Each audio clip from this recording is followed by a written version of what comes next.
Olá pessoal, tudo bem? Sejam bem-vindos a mais um programa Prova Final, uma parceria da Rede de Ensino Luiz Flávio Gomes com a TV Justiça. Meu nome é Diego Pereira Machado, sou professor de Direito Internacional e hoje nós iremos trabalhar imunidades diplomáticas. No primeiro momento, o tema do dia. No segundo bloco, iremos responder questões feitas pelos acadêmicos.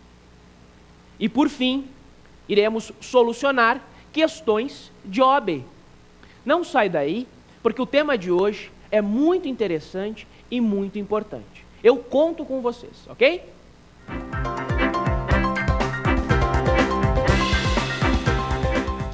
Olá, meus caros, tudo bem? Você já deve ter ouvido falar em imunidade de um diplomata. Se um diplomata que exerce suas funções aqui no Brasil, se ele cometer um crime, ele fica impune? Ele vai ser julgado pela justiça brasileira? Como é que nós podemos solucionar este problema? Eis aí alguns questionamentos que nós tentaremos hoje solucionar, responder. Para isso, nós temos que estudar imunidades diplomáticas. Meus caros, quando eu falo em imunidades diplomáticas, eu tenho que ter em mente o seguinte: elas têm como objetivo viabilizar o exercício das funções dos representantes de outros estados. Os diplomatas norte-americanos, os representantes do governo americano, eles desempenham suas funções no Brasil, bem como os diplomatas de outros estados.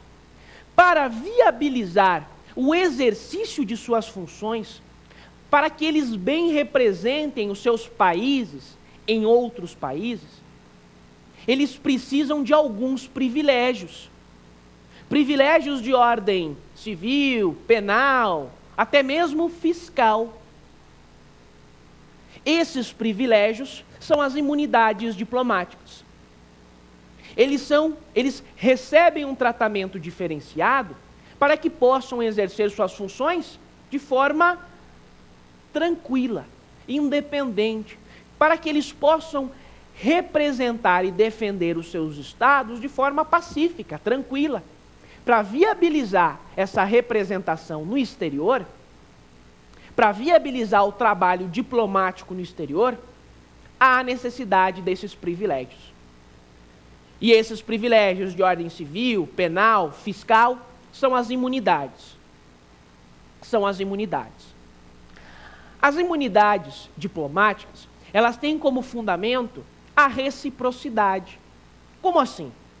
O Brasil, por exemplo, vai conceder esses privilégios, vai respeitar as imunidades diplomáticas dos diplomatas norte-americanos. Mas, em contrapartida, os Estados Unidos, o governo americano, precisa também respeitar as imunidades dos diplomatas brasileiros que estão lá nos Estados Unidos. Tem que haver essa relação de reciprocidade. Relação de reciprocidade. Cada estado vai respeitar os diplomatas dos outros estados. É uma relação de solidariedade, de respeito mútuo. Assim nós podemos viabilizar as imunidades diplomáticas. E onde que estão previstas as imunidades diplomáticas?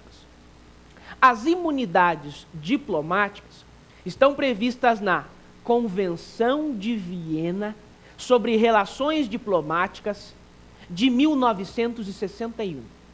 Nós temos uma convenção que é a Convenção de Viena sobre Relações Diplomáticas de 1961. Só que o seguinte, o direito internacional, ele separa relações diplomáticas de relações consulares. Uma coisa são as imunidades diplomáticas, outra coisa são as imunidades consulares. Por que nós estamos ressaltando tanto isso? Pelo seguinte motivo, pessoal. O Brasil unificou as carreiras do Itamaraty. Quando eu falo Itamaraty, eu estou falando do Palácio do Itamaraty, eu estou falando lá do Ministério das Relações Exteriores. Para você entrar no corpo diplomático brasileiro, você vai ter que fazer um concurso. E você entra, tudo bem, você passou no concurso. Dependendo do lugar que você vai trabalhar, do local que você vai trabalhar, você pode ser lotado no cargo de diplomata ou de cônsul. Ou seja, o Brasil unificou as carreiras. Você vai ser um cônsul, você vai ser um diplomata, dependendo do local. Se você trabalhar num consulado, você vai trabalhar na função de cônsul. Se você trabalhar numa missão diplomática, numa embaixada, você vai ser um diplomata. Ou seja, o Brasil unificou as carreiras. É uma única carreira, que apenas é diferenciada pelo local de lotação, de exercício de seu cargo. O Brasil unificou. Mas o direito internacional dividiu, diferenciou, faz diferença. O direito internacional, para o direito internacional, uma coisa são os diplomatas, outra coisa são os cônsules. Por isso que nós temos duas convenções. Eu já falei uma e eu vou repetir. A primeira, Convenção de Viena sobre Relações Diplomáticas de 1961. Convenção de Viena sobre Relações Diplomáticas de 61. E Convenção de Viena sobre Relações Consulares de 63. Convenção de Viena sobre Relações Consulares de 63. Então nós temos a Convenção de Viena de 63, sobre relações consulares, que traz as imunidades consulares.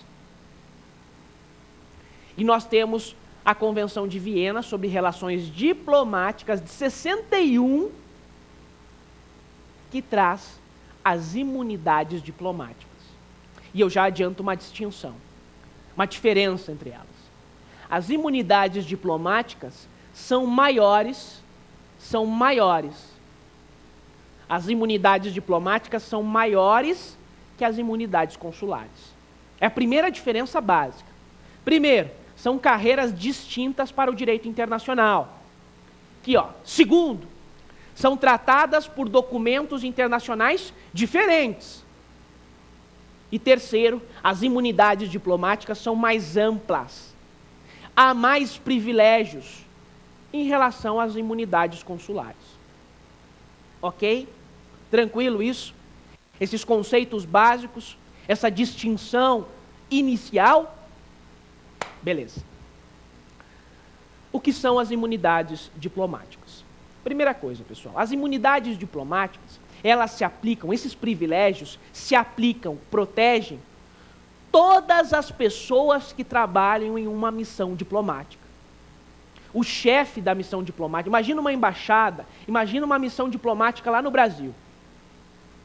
Um prédio, estou falando em prédio. Nesse prédio, lá na Alemanha, por exemplo, que é um prédio novo, um prédio recente, foi inaugurado no final do governo Fernando Henrique.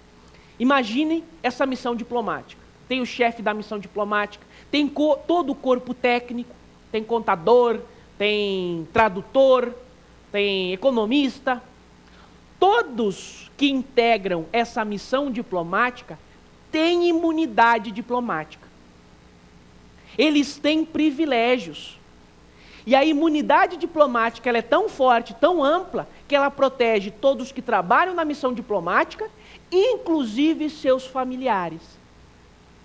Então, todos que trabalham em uma missão diplomática, e inclusive os seus familiares, são acobertados pela imunidade diplomática. Vejam só a importância.